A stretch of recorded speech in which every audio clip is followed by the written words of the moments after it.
Bonjour mesdames et messieurs, bienvenue dans ce 6h30. Le président de la République Alassane Ouattara est en visite d'État au Portugal. Hier matin, le chef de l'État a été reçu au palais présidentiel de Lisbonne par son homologue portugais Marcelo Rebelo de Sousa. Le couple présidentiel ivoirien a été escorté par une garde équestre composée de 115 chevaux. Le chef de l'État a ensuite reçu les honneurs de l'armée portugaise avant de s'entretenir en tête-à-tête avec le président portugais.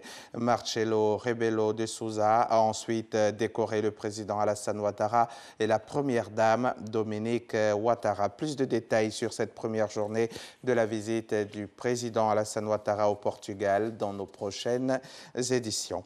Nommés le 2 août dernier, les membres du conseil de surveillance de l'agence foncière rurale ont été officiellement installés hier mardi au plateau par le ministre de l'Agriculture et du Développement rural, Mamadou Sangafoa Coulibaly.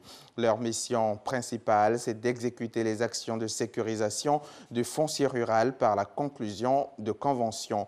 Le conseil de surveillance de la FOR est présidé par l'ex-commandant supérieur de la gendarmerie nationale, le général Gervais Kwasi, quand la direction générale de cette structure est confiée à Bamba Cheikh Daniel. La rentrée scolaire a démarré officiellement le lundi 11 septembre. Outre les dépenses de la rentrée scolaire, de nombreux frais s'ajoutent au budget des familles tout au long de l'année. Il s'agit des frais annexes, sorties scolaires, classes découvertes, assurance scolaire, photos de classe, etc. Des frais qui viennent donc gonfler le budget des parents d'élèves et qui posent problème par moment. Patricia Omouetia. Une nouvelle année scolaire commence et les parents vont encore être confrontés aux multiples dépenses tout au long de l'année scolaire, si l'on ajoute des frais annexes. Plus de 50 000 francs CFA de frais annexes ici au cours secondaire méthodiste du plateau. Mais au juste, qu'est-ce qui rentre dans les frais annexes? Il y a les activités socio-éducatives que nous organisons. Ça aussi, on fait la programmation, ils font tout ce qu'il y a à faire comme activité.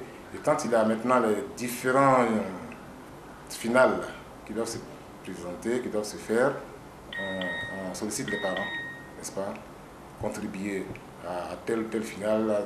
Voilà un peu comment ça se passe. Souvent, ils viennent se plaindre, ils disent, vous avez raison, mais voilà comment ça se présente. C'est pour ça que nous ne maîtrisons pas toujours ces genres de choses-là, et que ça vient après comme frais annexes. C'est difficile à supporter, mais voilà la réalité. D'autres frais annexes encore, par rapport à la liste de fournitures, on parle souvent des papiers hygiéniques, les Kleenex, ça sert à quoi exactement? Les gens de la santé là, qui viennent pour nous demander comment sont vos toilettes, comment est-ce qu'on invite les enfants à contribuer à maintenir l'hygiène de la propriété de l'établissement. Et on nous parle même de concours de propriété. Donc pour tout cela, déjà, il faut donner à l'enfant ce service-là, cette leçon-là d'hygiène. Quel désagrément pour les parents. S'ils savaient qu'aujourd'hui, je viens de finir la scolarité, puis demain, il y a d'autres frais qui sont ajoutés, ben je dirais que vraiment c'est un peu difficile parce que à la rentrée, nous comptons qu'on nous donne tous les renseignements possibles pour ne pas qu'on soit surpris au beau milieu de l'année parce que dans les autres écoles, chaque mois, les élèves sont confrontés à des cotisations et puis on ne sait pas ces cotisations servent à quoi. Ça nous a vraiment pénalisé et ça jouait sur nos enfants. Si le parent refuse de faire et en l'école, l'élève n'est plus suivi. À partir du moment où ça s'impose à nous et qu'on ne va quand même pas mettre l'élève dans une situation où il ne va pas participer à l'activité parce que ceci, c'est là, bon, en tenant compte de tout ça, on réagit, on le fait. Mais je veux dire qu'on pouvait faire autrement aussi. Certains établissements sont gérés par les COGES. Ici, les frais annexes varient entre 10 et 15 000 francs CFA. Il y a des structures qui peuvent venir, par exemple, de faire des jeux pour les enfants, bien des sorties. Ils présentent leur projet et puis on s'entend par rapport à la date. Dans ce cas, les parents sont informés. Voilà, si c'est un convoi qu'il faut faire ou bien quand il vient au sein de l'école et qu'il y a leur jeu, ils disent le prix que chaque enfant doit payer. L'achat d'un seau, d'un balai revient au COGES. Et le COGES, ce sont les parents d'élèves. Ce sont des frais que chaque enfant est tenu de payer à travers le parent. Le coût de la rentrée scolaire représente chaque année une dépense considérable pour de nombreuses familles. Depuis hier matin, certains établissements scolaires, les cours donc ont été perturbés dans certains établissements scolaires par des individus. Quelles sont les raisons avancées? Seraient-ce les frais scolaires? On regarde cet élément que nous proposent Godefroy Okambawa et Francis Boifo. Collège moderne de Cocody, un peu plus de 9 h ce mardi matin. L'établissement est presque vide. Pas d'élèves dans les salles de classe. Selon les responsables, les élèves ont été délogés par des individus se réclamant d'un mouvement qui défend leurs intérêts. Ce matin, nous sommes venus à 7 h 30, nous avons commencé les cours et nous avons reçu la visite des individus se réclamant de la FESI. Au départ, ils sont venus, ils étaient assez calmes. Ils sont rentrés, ils ont demandé avec des coups de sifflet, demandé aux enfants de rentrer à la maison. Nous avons appelé la police et puis ils sont repartis. Le calme est revenu. Donc le commissaire nous a dit qu'il y a du renfort qui arrive et qu'il nous demande de faire entrer les enfants en classe, ils vont reprendre les cours. Donc c'est ce que nous avons commencé à faire. Lorsque ils sont venus maintenant, cette fois-ci armés de gourdins et de cailloux, et vous allez voir les dégâts qu'ils ont causés au sein de l'établissement. Ils ont blessé certains élèves pour les obliger à aller à la maison. Soit disant que les parents d'élèves ont demandé une cotisation exceptionnelle de 5 000 francs. On a été très clair avec eux que quand le COJES demande une levée de cotisation, c'est avec une autorisation de la hiérarchie qu'on passe lever comme ça pour prendre une cotisation. Et que la cotisation qui est levée sert à certaines actions au sein de l'établissement. Ce matin, je parle les larmes aux yeux des enfants qui la première fois découvrent la 6e. On les brutalise, on les traumatise. Ces enfants-là, ils retournent à la maison avec quelle image du collège? On réunit une assemblée générale des parents d'élèves. On décide d'un certain nombre d'activités à mener pour le bien de nos enfants dans l'établissement. Les parents donnent leur quitus. Au lycée classique d'Abidjan, le même constat. Pas de cours ce mardi. Ils n'ont pas donné les motifs de ce délogement-là. Nous sommes sortis comme ça et après la police est arrivée. Ce matin, on était en classe et puis on a entendu des coups de sifflet. Ils nous ont dit d'aller à la maison, qu'il n'y aura pas cours aujourd'hui parce qu'ils ont élevé le prix de l'inscription. Reprendre au plus vite les cours, c'est le souhait des responsables en charge de ces établissements. Ils appellent à la mise en place d'un dispositif sécuritaire autour des écoles. Après donc 3 mois de vacances scolaires, les élèves ont renoué avec le chemin de l'école lundi dernier. Une rentrée des classes souvent à l'origine de nombreux embouteillages dans le district d'Abidjan. Une situation qui ralentit le trafic aux heures des pointes. Ces bouchons dans la ville d'Abidjan ne sont pas sans conséquences sur les activités socio-économiques. Frédéric Oulaye, Abou Sanogo. Il est 7 h ce mardi 5 septembre. Période de vacances scolaires. Il y a peu d'affluence sur les routes. De la Riviera 3 au boulevard de l'Indénié, en passant par le boulevard Latry et le boulevard du Zoo, aucune inquiétude à se faire. Je pense que ça va quand même, parce qu'actuellement il est 8 h 27. Normalement, en temps de rentrée, je ne peux pas passer à l'heure ainsi. Il faut quitter la maison à 6 h pour être sûr d'arriver au plateau à 7 h, 7 h 30. Mais actuellement, les vacances, on peut se permettre de quitter quand même à 8 h. Pendant que les élèves vont à l'école, ils luttent. Même en vacances, nous luttons aussi pour aller au travail comme à l'école. Donc je crains un peu pour la rentrée scolaire. Si l'on constate une circulation fluide pendant ces vacances, ce n'est pas le cas en ce début de rentrée scolaire. 7 h ce lundi 11 septembre. Premier jour de classe, qui marque également le retour des embouteillages. C'est le premier jour de la rentrée. On constate qu'il y a un peu d'embouteillage. Voilà, je pensais que progressivement ça va s'empirer, ça c'est clair. Vu la rentrée, il y a une affluence, donc ça a créé un embouteillage là.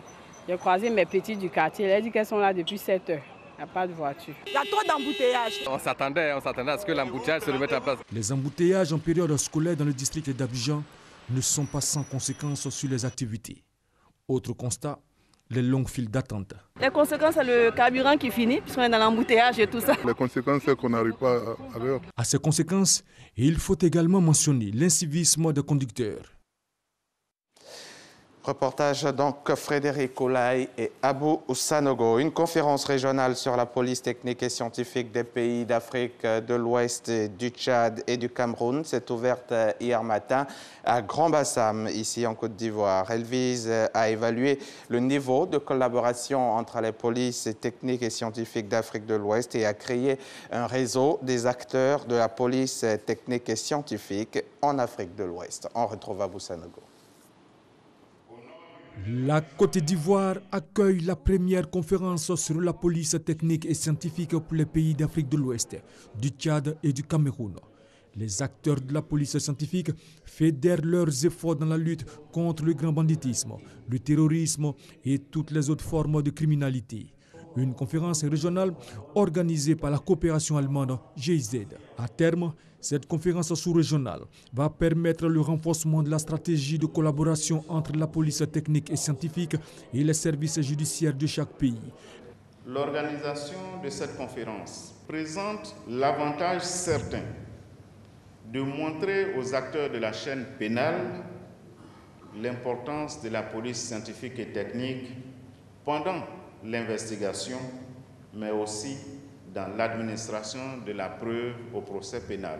Autre optique de la conférence, créer un réseau solide des acteurs de la police technique et scientifique. C'est la bienvenue et nous y travaillons depuis un bon moment avec la coopération de Interpol et de l'Union européenne. Étant donné que le Burkina Faso aujourd'hui est frappé par le fléau du terrorisme, je pense qu'en collaboration avec les autres pays de la sous-région, on pourra quand même venir au bout de ce fléau. Cette rencontre sous-régionale va durer 3 jours. Elle est organisée par la GIZ en collaboration avec le bureau régional Interpol pour l'Afrique de l'Ouest et la direction générale de la police nationale. L'opération de sécurisation du district d'Abidjan se poursuit. Les forces de sécurité appuyées par le CCDO, le Centre de coordination des décisions opérationnelles, ont procédé hier matin dans la commune de Yopougon à une vaste opération de destruction de fumoirs et d'interpellation d'individus suspects. L'objectif est de permettre aux populations de retrouver la quiétude. On retrouve Abou Sanogo. Yopougon Siporex, Yopougon Yaousei, Yopougon Sable.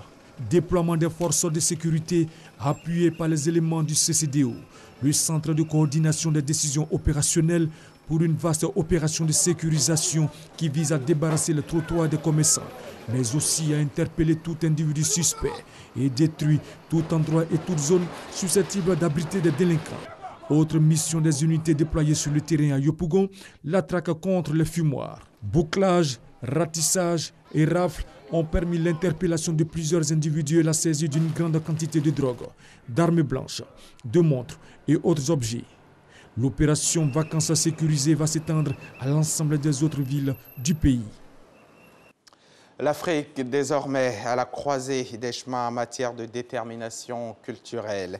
Longtemps, les Africains n'ont pas su se situer vis-à-vis de l'Occident au point d'adopter une attitude de résignation face aux différents modèles économiques, culturels et sociaux venus d'ailleurs. Le cinéma peut-il favoriser cette autodétermination?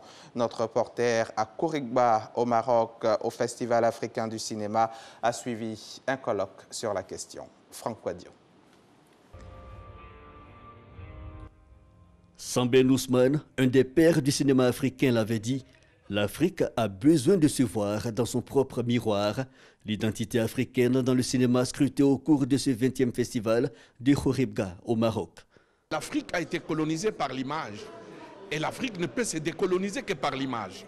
Donc aujourd'hui, quand on parle de miroir, beaucoup d'Africains, parce qu'ils sont aliénés, quand ils se regardent dans ces miroirs, ils se regardent avec les images de l'autre. Une image de l'autre qui se serait imposée aux Africains. On nous a exploités, on est venu nous apporter, entre guillemets, la civilisation. Les pères fondateurs du cinéma africain, les Samben Ousmane et autres, en créant le FESPACO, ont créé les conditions d'une interrogation africaine sur les réalités politiques, économiques, sociales et culturelles de l'Afrique.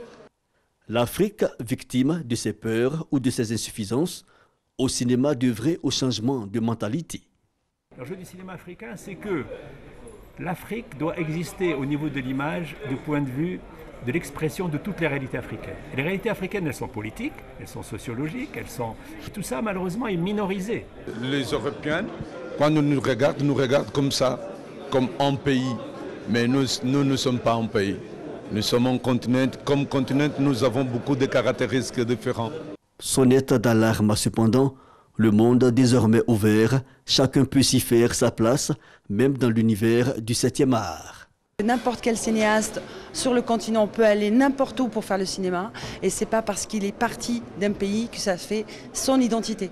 L'identité, elle doit être dans son œuvre. En fin de compte, on reste africain, on reste unis, on reste là pour faire un cinéma qui pourrait parler de nous et nous représenter dans le monde entier. Le caractère universel de l'identité, voire des identités dans le cinéma, cela permettrait de concentrer les efforts uniquement sur l'être humain, principale matière du cinéma en définitive. On est tous une identité avant d'être, qu'elle soit africaine ou qu'elle soit tunisienne ou qu'elle soit japonaise ou qu'elle soit... Est-ce que cela ne suffirait pas de juste s'identifier en tant qu'humain? Un sage donc pour orienter la réflexion. Gaston Kabouré, réalisateur burkinabé, place le cinéma comme un miroir de toutes les identités. Ce qui est bien, c'est que le cinéma nous aide à poser un regard authentique sur la réalité et que nous ne résolvons pas tout par le cinéma, mais le cinéma nous aide en tant que véhicule d'exploration. Inventer par ailleurs une écriture cinématographique africaine ou même une esthétique commune, pari risqué qui pourrait légitimer une violence idéologique envers les autres, mais un pari à relever tout de même en guise de conclusion. L'actualité internationale en bref. Au Burundi, un cadre du parti d'opposition UPD, l'Union pour la paix et le développement, a été enlevé en pleine journée hier mardi matin par un groupe de 4 personnes, dont l'une en tenue de policier et armée. Un enlèvement de plus dans ce pays qui traverse une grave crise politique ponctuée de violence. Et alors que des enquêteurs de l'ONU ont appelé le 4 septembre dernier, la Cour pénale internationale a enquêté dans les plus brefs délais sur des crimes contre l'humanité commis par des agents de l'État au Burundi. Près de 400 000 personnes ont défilé hier mardi en France contre les ordonnances de la réforme du Code du travail. Une mobilisation qui a valeur de test tant pour Emmanuel Macron et le gouvernement que pour les syndicats, la CGT, la FSU, SUD et l'UNEF, à l'origine des rassemblements. Outre les organisations de salariés, les lycéens et les collégiens, les étudiants se sont montrés dans les cortèges. Emmanuel Macron, le président français, lui, s'est rendu au chevet des îles Saint-Martin et Saint-Barthélemy dévastées par l'ouragan Irma. Il a défendu l'action de l'exécutif face aux critiques et promis une reconstruction exemplaire avec pour priorité le retour à la vie normale. Et puis, pour terminer, en Syrie, 35 personnes, dont des femmes et des enfants, ont péri hier mardi 12 septembre dans des frappes près de Deir ez-Zor dans l'est du pays. Cette attaque porte à 90 le nombre de civils tués en 4 jours dans des raids imputés essentiellement à l'aviation russe, mais aussi à la coalition internationale dirigée par Washington. C'est la fin de ce journal. Merci de l'avoir suivi. Très bonne suite de programmes sur RTI.